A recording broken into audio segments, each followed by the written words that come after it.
Filosofando, ando filosofando, filosofando, ando filosofando. Radio Sofando. Con Victoria Carrasco y Pedro Tello. Un espacio de reflexión crítica, donde se propone, se analiza y se dialoga sobre las principales problemáticas de nuestro tiempo, transmitiendo en vivo a través de www.radiosofando.com, transmitiendo desde la Ciudad de México vía streaming para todo el mundo. Filosofando, ando filosofando, filosofando, ando filosofando, filosofando, ando filosofando, filosofando, ando filosofando.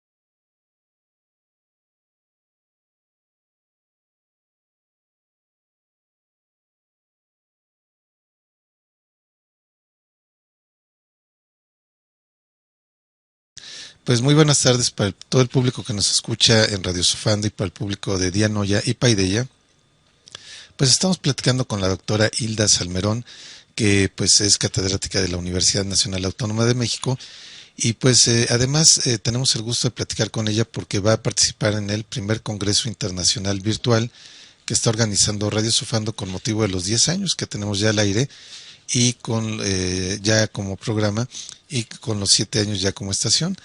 Y bueno, en este Congreso Internacional, primer Congreso Internacional Virtual, pues vamos a tener la participación de distintos ponentes de talla internacional, algunos de España, otros de Italia, otros de Argentina, y pues desde luego orgullosamente desde México va a participar con nosotros la doctora Hilda Salmerón de la Universidad Nacional Autónoma de México. Y en esta ocasión pues bueno, les invitamos a que participen en nuestro congreso, que va a ser del día 30 de abril al día 8 de mayo. Se va a transmitir por las dos estaciones de Radio Sofando. Esto es en www.radiosofando.com y www.radiosofando.com.mx. Y bueno, en esta ocasión pues particular, pues vamos a hablar sobre el libro Resistencias versus Resiliencias, Resiliencias versus Violencias, ¿no? Sí. Y bueno, platícanos, ahí estaba viendo, le estaba echando una ojeada muy rápida a tu libro y habla de todos los factores que pueden producir violencia en el estudiantado, que incluso pueden llevar hasta la deserción, ¿no?, de las actividades escolares. Y bueno, pues en esta pandemia creo que ha habido muchas cuestiones que pues han hecho que particularmente sea difícil para el estudiantado poder seguir el ritmo de clases como lo estaban llevando anteriormente. Entonces, platícanos, por favor, para el público. Bueno, pues muchas gracias por la invitación. A mí me encanta tu programa. Gracias. Y lo sé por todos los logros que tienen, por llegar a otros países y por tener tanta difusión. Creo que han hecho una labor que no se hace, difundir la filosofía para ese filósofo que llevamos dentro, como dice su eslogan, y que la gente se mete a la filosofía sin saberlo, sin darse cuenta, y ustedes lo han hecho de una forma muy profesional y muy buena. Yo los felicito. Gracias. Gracias. El libro surge de un PAPIME. El PAPIME es un programa donde los profesores de tiempo completo concursamos para generar recursos. Ajá. Y el comité nos avala, nos aceptan el proyecto, a veces te piden mejoras, a veces no, y yo lo que hice fue meter un proyecto donde reuniera a varios académicos de diversas universidades, no solo de la UNAM, aunque hay mucha gente de la UNAM obviamente, pero somos de ahí. Uh-huh. Y lo que queríamos era abordar las violencias en las universidades, pero dando como alternativas para que los profesores pudieran retomar este libro. Te puse la portada ahí en el chat y te puse el lugar donde todo el público ya lo puede bajar. En la UNAM es gratuito el libro. Y nos reunimos varios académicos. Aquí tengo mi acordeón para que no se me olvide. Uh-huh. El libro tiene 10 capítulos. Ajá. Y escriben personas como Mario Magallón Anaya, ajá, que es un filósofo latinoamericano querido y conocido por todos, y él habla sobre la educación convivencial comunitaria. Lo que Mario va a hacer es abordar el problema de la educación nacional con un personaje que se llama Abraham, pero se me olvida su apellido, que trabajó con Vasconcelos, y que hablaba de la necesidad de educar a los indígenas y de la necesidad de poder, ahorita se me fue el nombre, pero es Abraham, es una Entonces, eso lo puse al principio porque me decían que como siempre, luego hubo un comité para avalarnos si se imprimía o no el libro. Okay. Y entonces me decían, ¿por qué metí a Mario Magallón? Le decía, ¿cómo que por qué meto a Mario Magallón? Estamos en México, estamos abordando la educación y la gente desconoce estas cosas de la filosofía, pero es un artículo maravilloso porque habla a partir de un indígena que era Abraham, que se me olvida el apellido, y que conoció y viajó con Vasconcelos por todo el territorio nacional y que se dio cuenta de las necesidades y hablaba de educar a los indígenas, de generar educación para ellos en sus lenguas. O sea que dime si no es vigente el libro. Okay. Dime si no es vigente la filosofía de la educación. Bueno, luego el siguiente libro ya me arranco yo, porque soy la de la idea de las resiliencias. ¿Qué es resiliencia? Resiliencia es el término viene de la ingeniería, de la química, ajá, de cuando los materiales son doblados o pasados por otros procesos y luego se quieren regresar a su estado original. Claro. A eso le llaman ellos resiliencia. Entonces los psicólogos los usamos nos apropiamos de ese término y lo usamos para hablar de cuando la gente tiene un conflicto muy fuerte en su vida. Pues habitualmente en América Latina se habló de los migrantes, de los desplazados, se usaba mucho el término en psicología social y o resistencia, por ejemplo, ¿no? Y fueron unas australianas las que hablan de este concepto porque ellas estudiaron a una población de familiares con sus hijos, en donde los familiares eran drogadictos, alcohólicos, y ellas suponían que los hijos iban a estar igual, ajá, y oh sorpresa, no fue así. Entonces, los hijos tenían profesión, tenían una casa, tenían una familia integrada, y ellas fueron las primeras en 1979 de usar este concepto y de hablar qué hace que el individuo resista a estos embates, qué sucede cuando la población está en estado vulnerable y por qué llegan a ese lugar privilegiado. Claro. Entonces, hablan de varias estrategias de afrontamiento que son familiares, ajá, que son sociales y que son personales.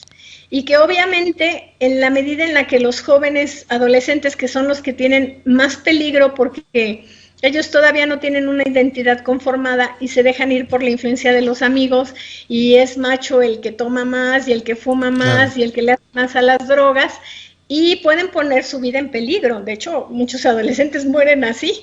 Sí. Es una de las causas de muerte de la violencia, de las conductas de riesgo, por ejemplo. Entonces, estábamos pues muy interesadas ver qué sucede. También vimos que la resiliencia tiene que ver con la autoestima, con la espiritualidad, con la capacidad de tolerar la ambigüedad, que son cosas que están pasando en este momento, claro, que unos nos dicen que te pongas mascarilla y otros que no, uh-huh, unos que la vacuna y otros que no. O sea, nos dan unas informaciones tan contrarias y contradictorias. Y es lo que está en este momento reventando a la población.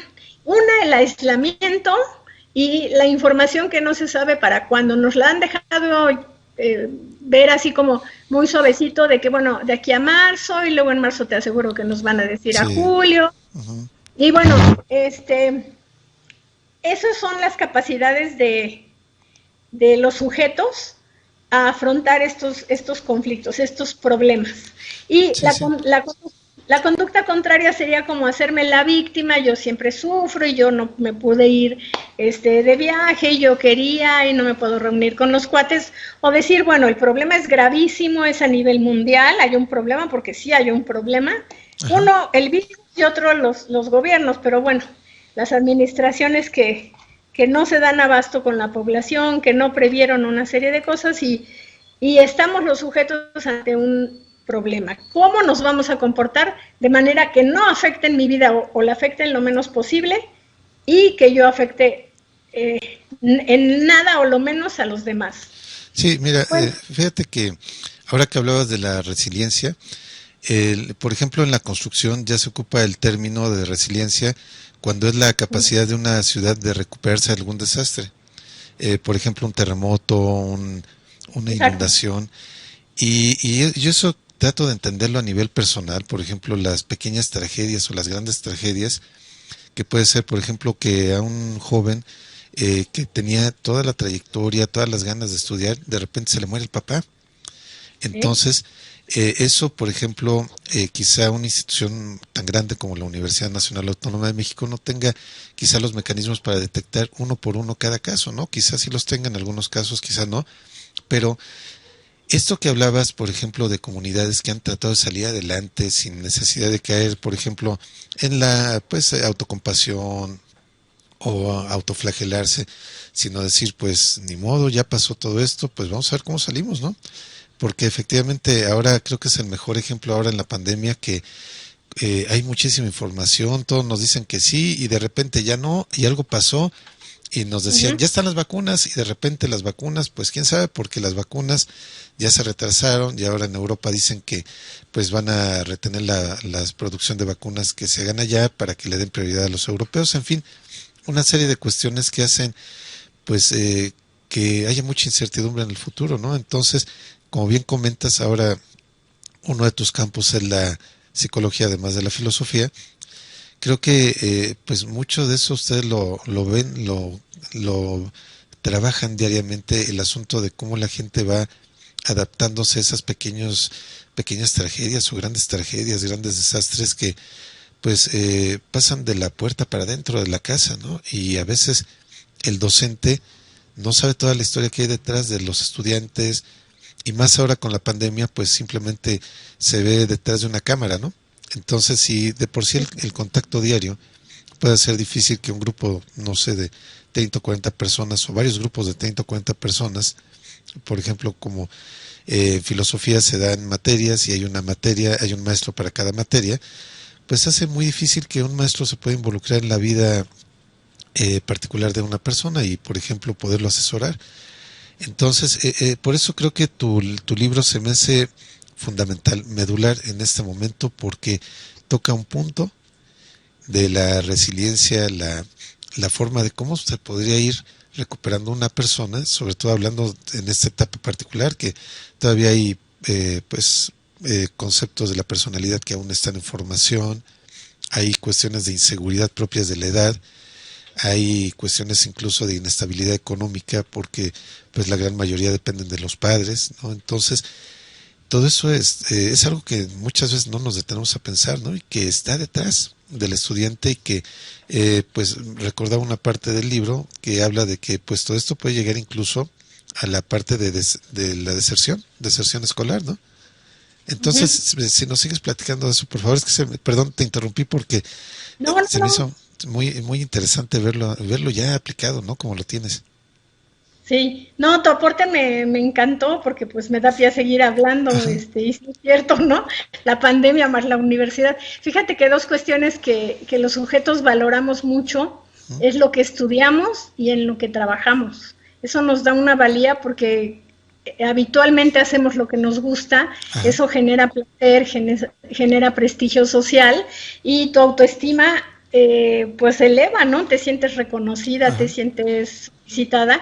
Y eso es justamente lo que los alumnos están batallando, porque en ese momento ni fijan su identidad, ni acaban la carrera, ni nada. Claro.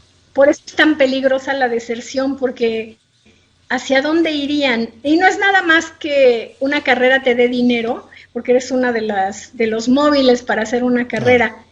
Obviamente sí te permite mejores sueldos, pero creo que no debe de ser el aliciente ese, porque te enseña, una carrera te enseña a vivir si así lo quieres ver. Si tú tienes capacidad de tomar otras materias, por ejemplo, ahí donde estoy en orientación educativa damos talleres para la vida, cuál es mi plan de vida, cómo no generar estrés, cómo generar inteligencia emocional, que tiene que ver esto con la resiliencia, pues obviamente vas a tener una vida más rica, una vida más plena, Claro. que si no lo tienes.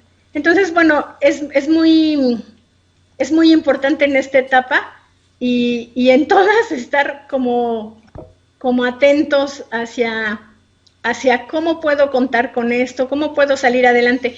No se trata, porque alguna vez o alguna alumna lo malentendió y decía, sí, hacerse feliz. No. Hay cosas que podemos llorar, podemos gritar, tener desesperación. Nadie está negando el cúmulo de emociones. Sin embargo, pues hay de dos nada más en esta vida. O te quedas ahí y fracasaste y eso te tumbó y se vale, pero asúmelo bien. Ajá. O pues lo enfrentas y dices, ¿cómo salgo de esta? Ingéniatelas para salir. Entonces sí es muy importante ver todos los recursos que tienen las personas. Yo he estado en las zonas de conflicto de Colombia. Ajá. Y es impresionante cómo las personas se sobreponen a una guerra, a que tu lugar sea tomado por paramilitares, por militares, porque siembren oro, porque siembren marihuana, porque saquen cocaína, porque les avienten glifosato. O sea, son unas tragedias humanas las que viven estas personas, y pude ver con mucha alegría, sobre todo en la zona del Pacífico, cómo el currulao, las músicas, los bailes sacan adelante a estas comunidades negras, afros, Ajá. y salen adelante y tienen alegría. Eso no los mata. Te estoy hablando de cosas terribles. Hay un grupo que se llama Herencia de Timbiquí, de ahí de Timbiquí, justamente del Pacífico colombiano, que tienen una canción que se llama Coco por Coca, cómo cambiaron toda su plantación por eso, y cómo destruyeron las comunidades, pero a pesar de eso hay resiliencia. Okay. Sí. Oye, y bueno, ahora que hablabas de esas comunidades, fíjate que precisamente parte de lo que ha sido, creo que el sello de todo lo que es América Latina, ha sido precisamente la resiliencia, porque, pues mira, a donde voltees a ver, ha habido problemas, ¿no? Algunos por violencia, crimen organizado, otros por guerrillas, por desastres naturales. Ahora con la pandemia, pues también nos ha pegado muy fuerte. Pero pues también ves la música es muy alegre, incluso creo que hasta la psicología del propio mexicano, no sé si sea igual en América Latina, pero yo me acuerdo cuando fue el sismo del 85, pues ya tan pronto había acabado el sismo y a los 2 días ya había chistes, ya había bromas sobre lo que había pasado, ¿no? Entonces yo creo que esa es una forma que nos ayuda psicológicamente a sobrellevar todas esas tragedias, ¿no? A no dejarnos caer, porque sí sabemos cómo nos ha ido, pero eso nos ayuda un poco a seguir adelante, ¿no? Sí, yo creo que todos los pueblos tienen esa capacidad, ¿no? Del baile, del chiste, de la broma. Sí, yo estaría de acuerdo contigo. Y lo que quería era como hacer como un recorrido de la resiliencia. Sí. Y darnos cuenta de que nuestros pueblos son muy ricos en tradiciones, en cultura, y nos han sacado adelante. Yo ayer celebraron el Día de la Candelaria, porque si fuera un año normal, pues estaríamos festejando en Tlacotalpan a la Virgen de la Candelaria en los fandangos. Ajá. E hicieron como homenaje un video que se llamó On the Wall, con personas mexicoamericanas y extranjeros músicos. Fue una cosa tan bonita, y creo que eso he tenido la oportunidad de vivirlo, el estar on the wall bailando son jarocho. Está el muro, es mar, así que dices, pero ¿cómo en el mar están haciendo un muro? Se va a oxidar, bueno, es una cosa lamentable ver eso, pero también es maravilloso ver cómo la gente se congrega en una tarima y la música rompe ese muro y esas fronteras, y la gente se acerca al son jarocho, por ejemplo. Y no solamente en Estados Unidos, en Francia, en Tabasco también encontramos son jarocho. Sí, es algo muy, muy interesante cómo las músicas nos sacan adelante. Sí, es como dices, esta parte espiritual, ¿no? De hecho, pues la música tiene que ver una parte muy importante con la parte de la razón, para escribir música se escribe, pues vamos, hay reglas matemáticas, en fin, etcétera, pero la parte de todo el sentimiento y lo que lleva es algo que pues es emocional, ¿no? Es lo que, la combinación que decían los griegos del alma, lo que es la parte de las pasiones o las emociones y la parte de la razón. Entonces, es una parte que creo que pues sí nos ha ayudado a la resiliencia. Y bueno, platícanos qué más has visto en toda esta parte de los recorridos a nivel mundial. Ay, pues que, como decías, toda América Latina, estaba pensando en Guatemala, es una cosa terrible, las matanzas de indígenas. Claro. Ahí me tocó la experiencia horrible de que me contó un señor, estaba yo comprando estos muñecos que pones en tu almohada para cuando tienes pesares, es una tradición hermosa que tienen ellos. Ajá. Y de repente volteo y veo una barda en mitad de la calle. ¿Una barda? Sí, dice, es que ahí está un templo de unos cristianos protestantes y nada más pueden pasar ellos. De verdad no lo creí y me fui por esa calle y más tardé yo en meterme que los guaruras en sacarme, prohibirme, amenazarme. Ajá. De que esa calle era nada más para el templo. Y dije, no puede ser. No puede ser estas divisiones. Sí, sí, sí. Y bueno, sí, es un pueblo como muchos que han sufrido tragedias, matanzas. Claro. Si nos vamos a El Salvador, también cuántos años estuvieron en guerra, en las guerrillas. Ay, no, o sea, sí tenemos experiencia en todo esto. Pero he visto, por ejemplo, en Brasil me tocó ver, me invitaron a la ceremonia del tambor, mi amigo Osvaldo, y es una cosa maravillosa, como, o sea, tuve que acatar ciertas reglas y por supuesto que las acaté porque soy una extranjera, era una visitante, y pues como dicen, a donde fueres, haz lo que vieres, por respeto a la tradición, y ya me pusieron una falda y una chica me enseñó a bailar. Y es una fiesta donde está el pueblo compartiendo, no importa si eres albañil, si eres cocinero, tú ahí agarras un estatus de igual en esa comunidad. Ajá. Y además te limpia, ¿no? El tambor tiene una fuerza muy poderosa y te saca como aquella espiritualidad mala o malas energías que luego uno trae, ¿no? Es sí, claro. Una cosa bellísima, sí. Sí, y bueno, pues fíjate que esa parte de ahora que comentabas todos esos rituales con tambores, danzas, pues mira, creo que mucho de eso se ha derivado a cuestiones ya, por ejemplo, de santería o cosas así, pero muchas de esas festividades son catárticas, ¿no? Son catárticas sí. Porque la gente empieza a bailar, se empieza a entregar a la música, al momento, al ritual, y saca todo, que creo que esa es la parte precisamente de la resiliencia, ¿no? Sí. Precisamente también escuchando la música de las plantaciones algodoneras en los Estados Unidos, es música muy triste, pero pues ver la música, cómo la bailaban y cómo la siguen bailando y todo esto, creo que es una catarsis que ayuda, pues si no a modificar la realidad, sí a sobrellevarla, para tener fuerza y creo que, pues, bueno, por ejemplo, hablando de dependencias, ¿no? Hace rato decías que gente que tiene la dependencia hacia la droga, la cocaína, el alcohol, a veces estas son cuestiones que nos ayudan a evadirnos de la realidad, no nos ayudan a arreglar nada, ¿no? Nos evaden, nos distraen, pero en este caso estos rituales catárticos creo que sí, nos ayudan a limpiarnos un poco de toda esa parte negativa de los sentimientos que a veces no nos deja pensar bien, ¿no? Retomando, por ejemplo, lo que decía Platón en la alegoría del carruaje helado, pues nosotros cuando nos dejamos llevar por las emociones, por las pasiones, resulta que la razón se ve nublada, no podemos arreglar lo que nos está perturbando y eso nos va haciendo quizá que nos vayamos hundiendo más, ¿no? En el problema que nos llevó ahí. Entonces, esa cuestión, si nosotros analizamos toda la parte de la música, la participación de la música y el carácter de nuestros pueblos, pues creo que es algo que sí nos podría llevar a entender un poquito más de de nuestra historia y sobre todo entender de la resiliencia. Como bien hablas, creo que no es exclusivo de los pueblos latinoamericanos, vamos, también hay pueblos de origen africano, pueblos asiáticos, pueblos europeos, también vamos, hay muchas danzas europeas que pues evocan eso. Yo fíjate que estaba recordando, no sé si has visto la película de 1917.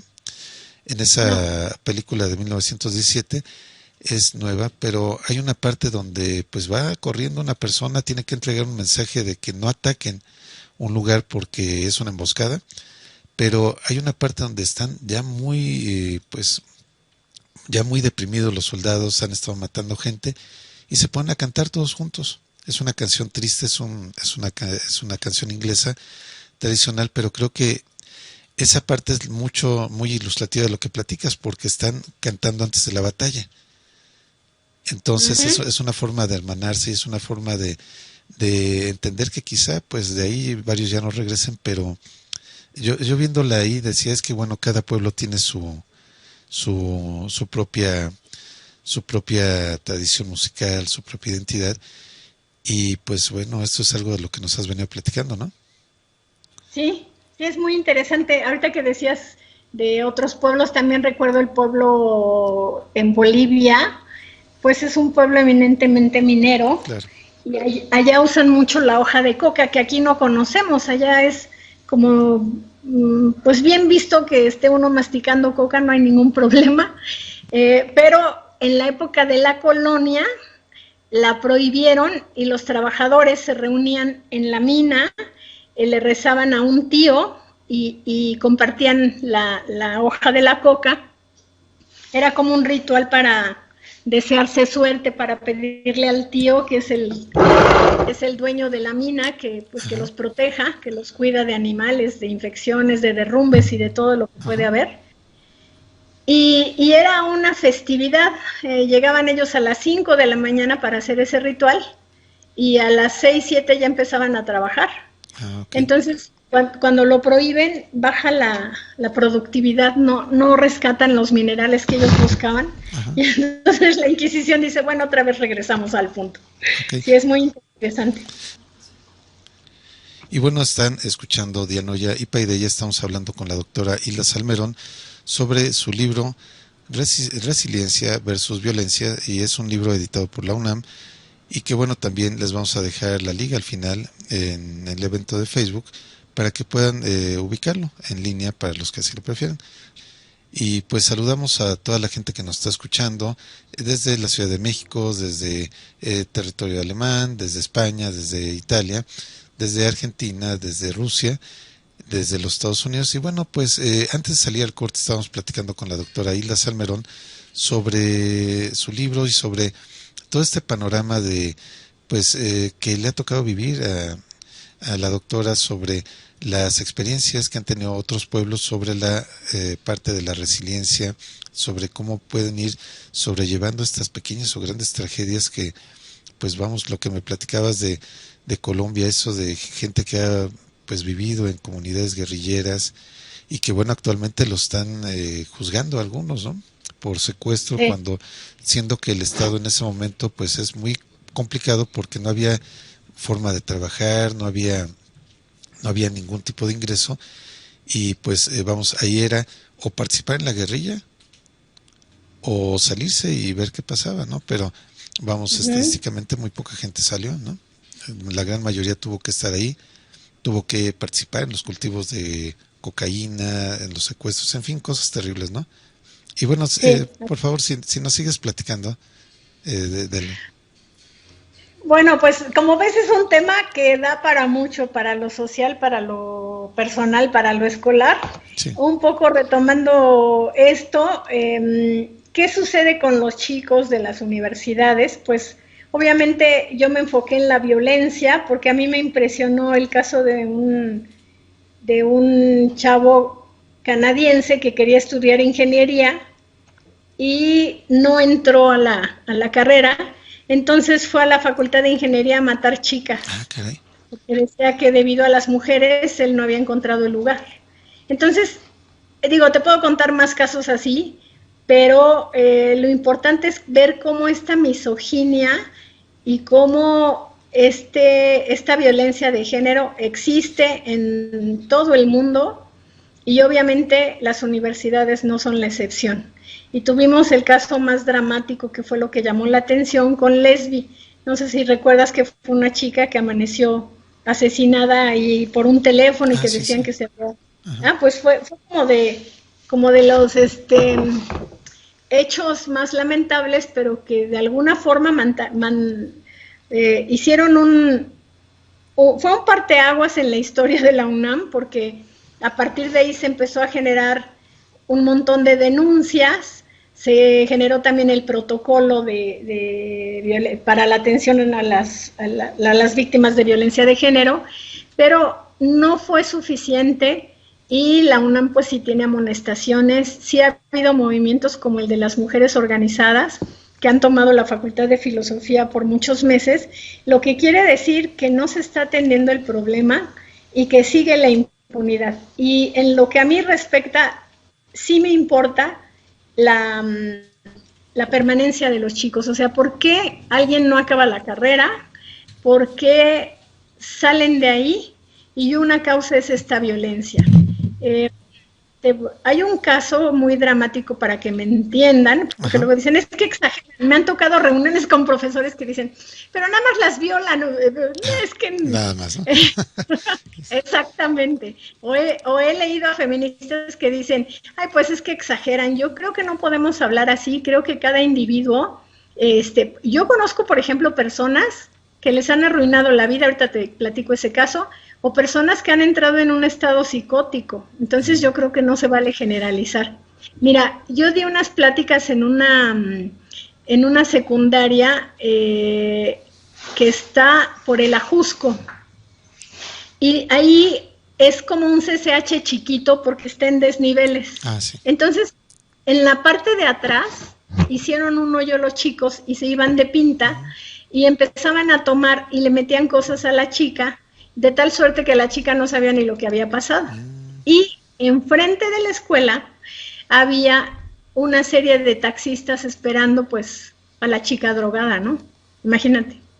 Entonces en una ocasión, esto lo sé porque la directora fue mi compañera en el doctorado, y ya me había invitado, pero yo llegué a su secundaria por una cantante que estaba haciendo como una labor ahí en la secundaria, y me contaron este caso dramático de una chiquita que llegó encuerada y desubicada en tiempo persona, estaba pues drogadísima, y la chiquita nunca se pudo volver a integrar a la escuela porque llegaba y todo el mundo le preguntaba qué le había pasado, que por qué desnuda, que entonces la chiquita está recluida en su casa, no son familias que tengan recursos económicos, y ahí está encerrada.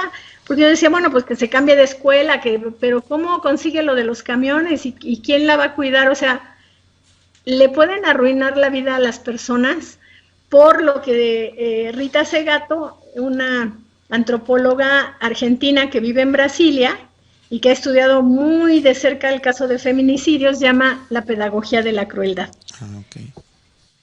La pedagogía de la crueldad... Bueno, Rita Segato, para quien no la conozca, me parece importante su trayectoria.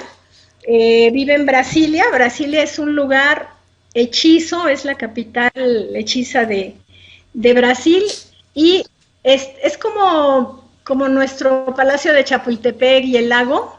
Así la hicieron, de tal suerte en todas las secretarías reunidas, y que la gente no pueda hacer meeting o luchar en contra, porque son unas calles así como muy grandes, muy solitarias, entonces ocurren mucho las violaciones. Y le pidieron a Rita Segato que estudiara como antropóloga, y fue a las cárceles con los alumnos y fue a entrevistar a los delincuentes.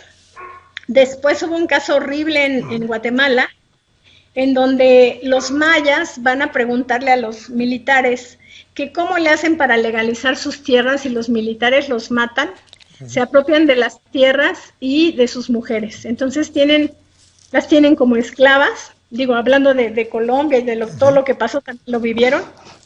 Y a Rita Segato, cuando capturan a los militares y les hacen pues lo que a ellos les hacen en su estado, ¿no? En su organización de un juicio militar, quedaron presos y llaman a Rita Segato y los entrevistó. Entonces, a partir de eso, habla de cómo ese machismo hace que el violador, dice, el violador es un gran moralizador que quiere educar a la mujer, que cree que él tiene el don de la palabra y de decir, pero eso obedece a esa pedagogía de la crueldad. Dice, la masculinidad está más disponible para la crueldad, porque la socialización y entrenamiento para la vida del sujeto que deberá cargar el fardo de la masculinidad lo obliga a desarrollar una afinidad significativa en una escala de tiempo de gran profundidad histórica entre masculinidad y guerra, entre masculinidad y crueldad, entre masculinidad y distanciamiento, entre masculinidad y baja empatía. Las mujeres somos empujadas al papel de objeto, disponible y desechable, ya que la organización corporativa de la masculinidad conduce a los hombres a la obediencia incondicional hacia sus pares y también opresores, y encuentra en aquellas las víctimas a mano para dar paso a la cadena ejemplizante de mandos y expropiaciones. Entonces, pues dice Rita Segato que lo peor que puede pasar en donde convierten a unos sujetos vivos en cosas muertas es en la trata, en la explotación sexual y en los feminicidios. Rita Segato también participó en las investigaciones de Ciudad Juárez y le dieron las gracias por participar porque todo orientaba pues a los religiosos y dijeron, bueno, gracias porque vino, hasta luego, que le vaya muy bien.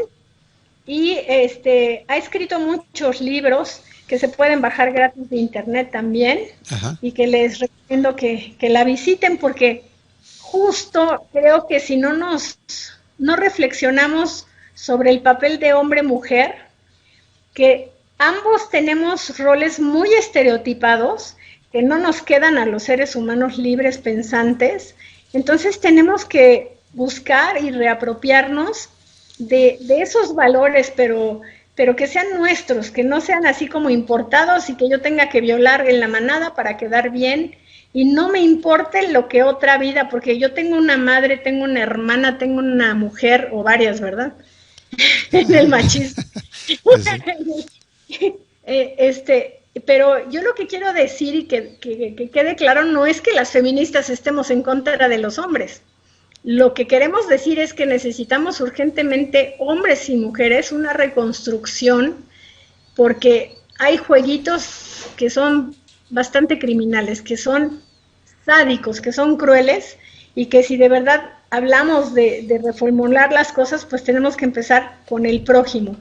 Y hablando de esta pandemia, pues, ¿qué está sucediendo? Sucede que el marido que yo veía los fines de semana ahora está conmigo todo el tiempo y no sale, y vienen roces y viene violencia. La violencia aumentó el año pasado, rompió récord, ya teníamos el primer lugar en violencia en América Latina cuando lo había tenido Bolivia, se lo hemos arrebatado, y ahora del año, no he comparado todavía México el año pasado con Bolivia, por ejemplo, pero sí ya teníamos el primer lugar. Entonces sí creo que esto es importantísimo, cómo dejo de proyectarme en el otro, cómo dejo de...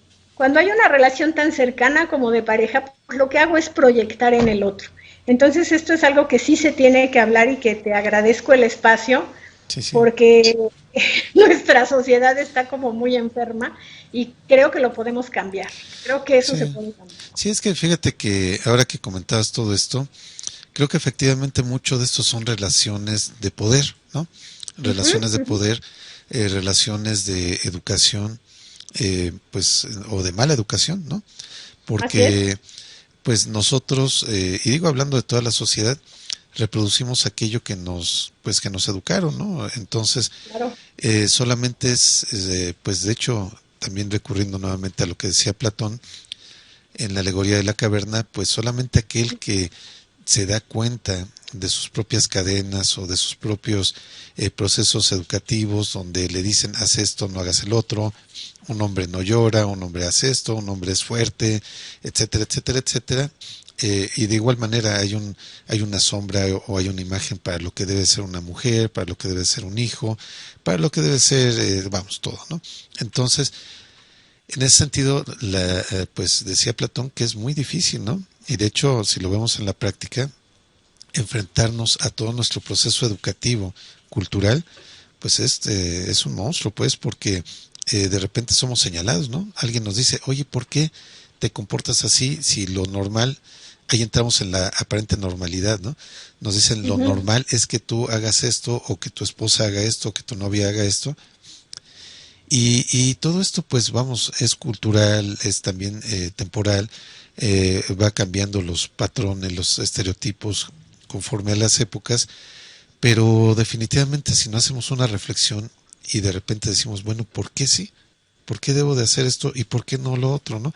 Es algo que, pues, como dicen, ¿no? Ahora con esta pandemia se ha visto agudizado porque, pues, habiendo tierra de por medio, pues, hay roces pequeños, pero si estamos todos juntos en el mismo lugar y aparte cargando una tensión emocional muy difícil por toda la incertidumbre que se vive, no sabemos bien a bien qué pasa porque, pues, con todo y que hay un exceso de información en las redes, pues, también de repente antes los jóvenes decían, es que es una enfermedad para los de más de 60 años, y resulta que no, resulta que están muriendo también jóvenes, resulta que se mueren también gente que no tiene otras comorbilidades como diabetes, hipertensión. Entonces, toda esa estabilidad psicológica que traíamos, pues se viene cayendo poco a poco, ¿no? Entonces, todo esto va generando situaciones de tensión terribles.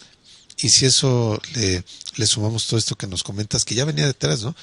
Todas esas supuestos, pues, entendidos de que la pareja debe de ser así, el hombre debe de ser de una forma, la mujer de otra, los hijos de otra, y resulta que en este momento, pues, cambió, ¿no? La circunstancia está cambiando porque ese patrón de que el hombre sale de la casa a conseguir el pan, pues ahora ya ni sale, ¿no?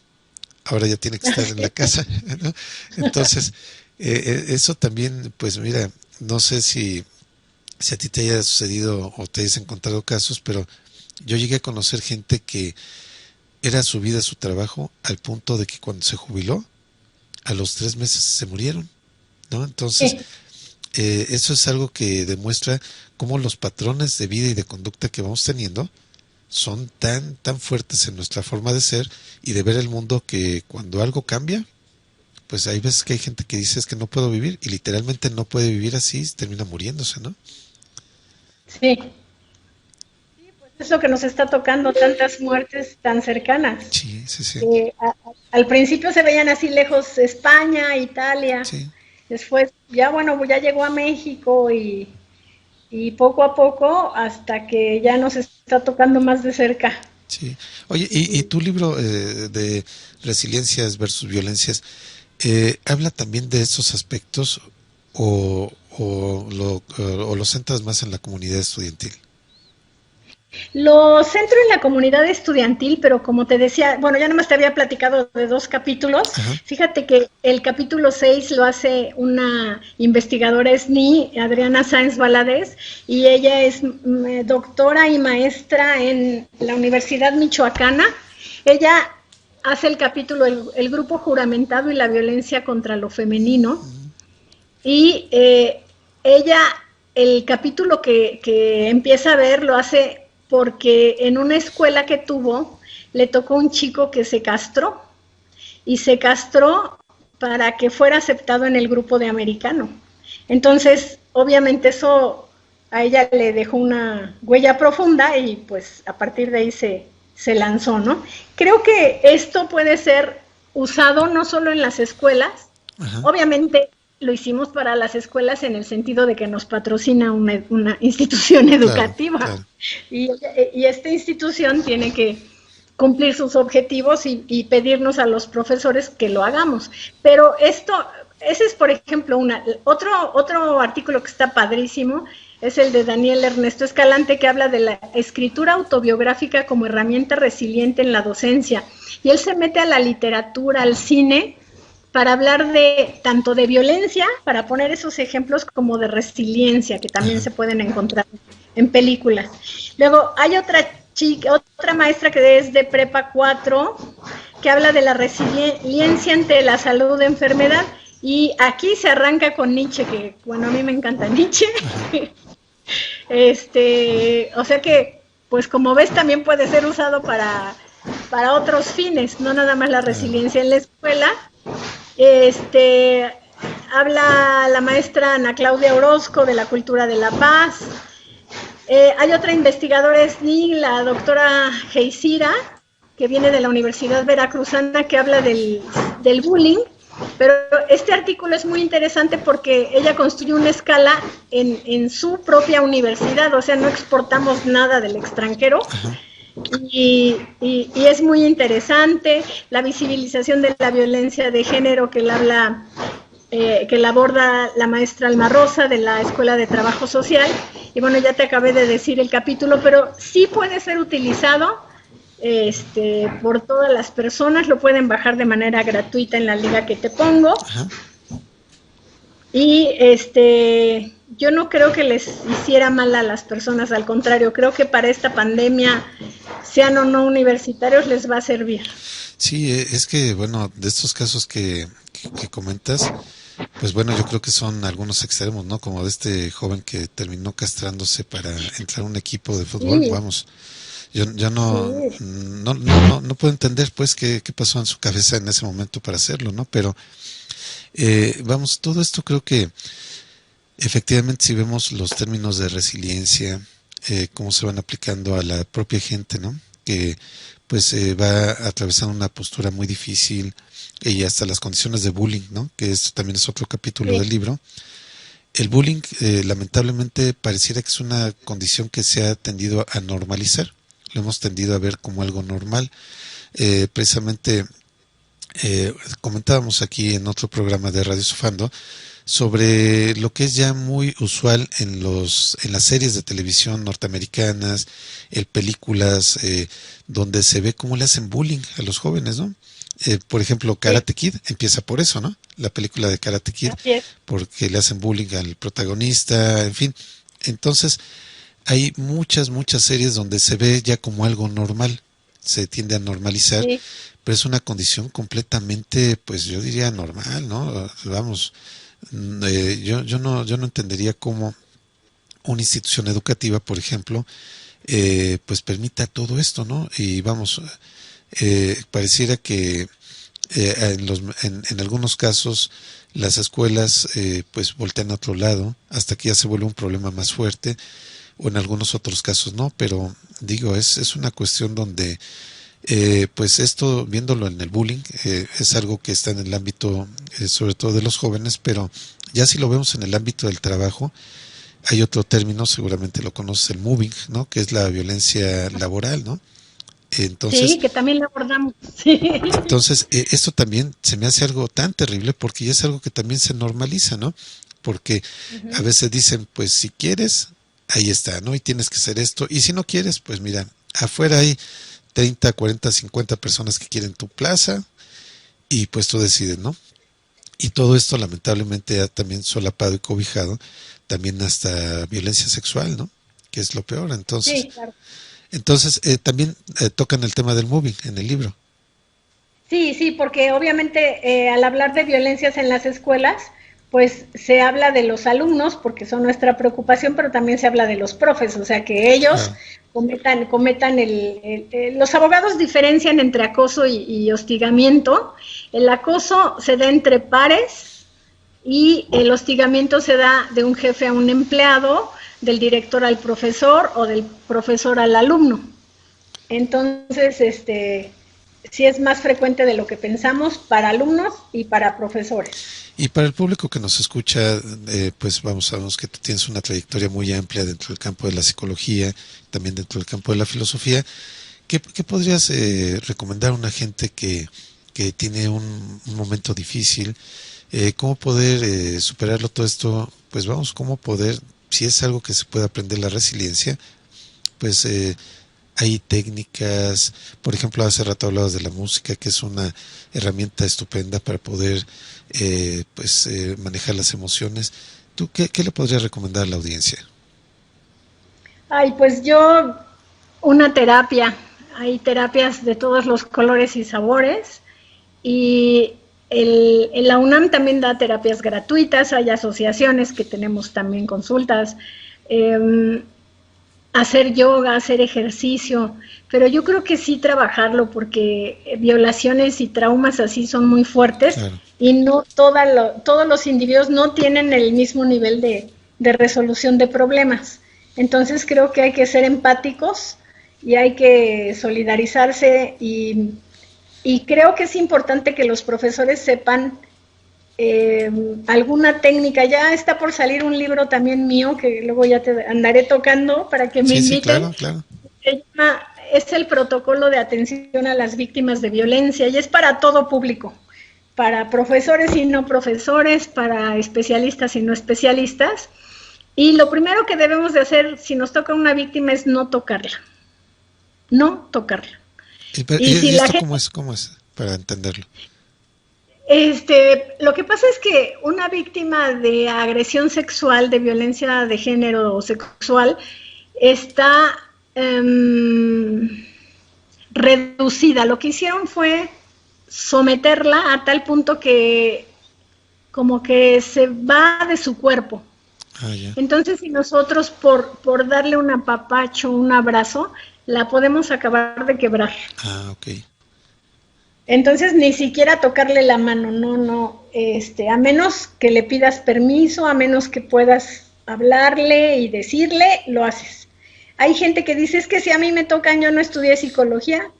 Tú le preguntas a la víctima cómo te sientes y dejas que se explaye, y no le digas, cálmate, no, que no se calme, que si lo quiere sacar está bien, si no lo quiere sacar está bien. Y no minimizar el problema, escucharla, y decirle así abiertamente, no sé qué puedo hacer por ti o no sé cómo ayudarte. Así, eso ayuda más a decirle no pasa nada, todo va a estar bien.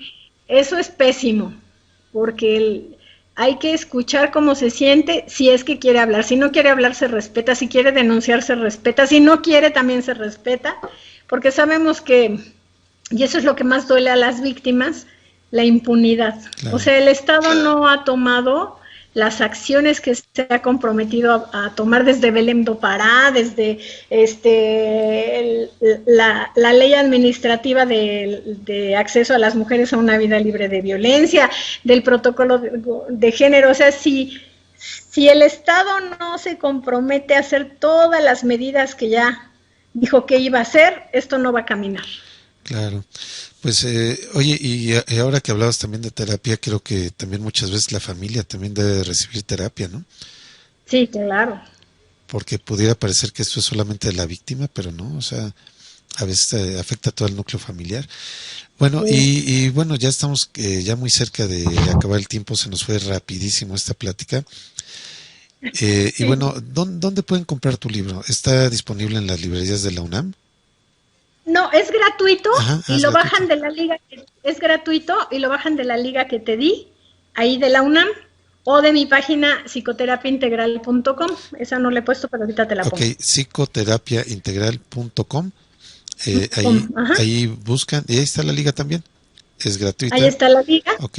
Ajá, y si no, en la de GOAE, ahí está la liga en el chat. Muy bien. Bueno, y para alguien que quiera, pues, hacerte alguna consulta en particular, alguna pregunta ya más privado, ¿dónde te pueden localizar? No sé, alguna página de redes sociales, alguna página también. Ajá, en www.psicoterapiaintegral.com, esa es mi página, ahorita te la pongo. Sí. Psicoterapia es con P-S-I, ¿no? Ajá. Psicoterapia. Lo de la psique, sí. Ahí está. Ok, muy bien. Psicoterapiaintegral.com. Ahí te pueden localizar, porque mira, la verdad es que estos son pues temas muy delicados. Creo que vale mucho la pena que la gente pues quien pueda y quien crea que puede salir adelante solo, pues lo haga con apoyo de sus seres queridos, pero también quien sienta que requiere ayuda, pues vamos, que no le dé ninguna pena, ninguna preocupación, porque para eso ya hay mucho andado, ¿no? Sí, claro, ya hay mucho. Bueno, pues no sabes cuánto te agradezco. Le recuerdo al público que estamos platicando con la doctora Hilda Salmerón, que pues catedrática de la Universidad Nacional Autónoma de México, tiene formación dentro del campo de la psicología, también dentro del campo de la filosofía, y pues bueno, orgullosamente va a ser una de las ponentes que va a participar en el primer Congreso Internacional Virtual que está organizando Radio Sofando con motivo de los 10 años que llevamos ya al aire. Y este congreso pues va a ser del 30 de abril al 8 de mayo y pues se va a difundir en nuestras redes sociales, de Facebook, de Twitter, y también lo que es, va a salir el contenido en las dos estaciones, en radiosofando.com y radiosofando.com.mx. Y bueno, pues alguna otra cosa que nos quieras platicar. Ay, pues que podemos hacer de nuestra vida un paraíso o un infierno, porque esto lo señalaba Víctor Frank, que vivió en unos campos de concentración, que debe ser la cosa más espantosa. Aquí tenemos internet, podemos comer, podemos hacer muchas cosas. Y nosotros, porque esa es una capacidad de ser libres, el reestructurarnos de tal modo que nos adaptemos a las situaciones, por muy ambiguas, complejas e incómodas que sean, sí podemos hacerlo, y tenemos de dos, o salimos bien o salimos mal. Yo creo que podemos salir bien. Eso no quiere decir que la gente no tenga depresión, se vale, que la esté pasando mal, se vale, pero también que acuda con especialistas, que acuda a cuidar su cuerpo, que acuda a cuidar su salud, porque es muy importante. La salud mental es la base de todo, quitando accidentes y quitando enfermedades genéticas. La psique y las emociones nos pueden generar más problemas o nos pueden ayudar a salir adelante. Claro, pues todo esto, no sabes cuánto te agradecemos que hayas compartido todo este conocimiento con nosotros. Creo que pues el público que nos escucha seguramente pues va a recibir todo esto muy bien, de la mejor manera. Creo que pues qué bueno que compartiste con nosotros nuestro libro, y bueno, también le comentamos, compartiste tu libro, y qué bueno que también pues vas a platicar sobre tu libro en el próximo congreso. Le recordamos al público que bueno, también ahí pues van a tener oportunidad de saber un poco más, de tener la oportunidad de pues de poder dialogar, hacerte alguna pregunta. Vamos a tener la posibilidad de contestar preguntas al aire para aquellos que así lo prefieran. Y pues bueno, esto fue Dianoya y Paideya, y pues nos escuchamos en vivo el próximo miércoles a las 21 horas, horario central de México, por la sintonía de www.radiosofando.com y www.radiosofando.com.mx. Y bueno, pues muchísimas gracias. Hasta luego. Hasta luego.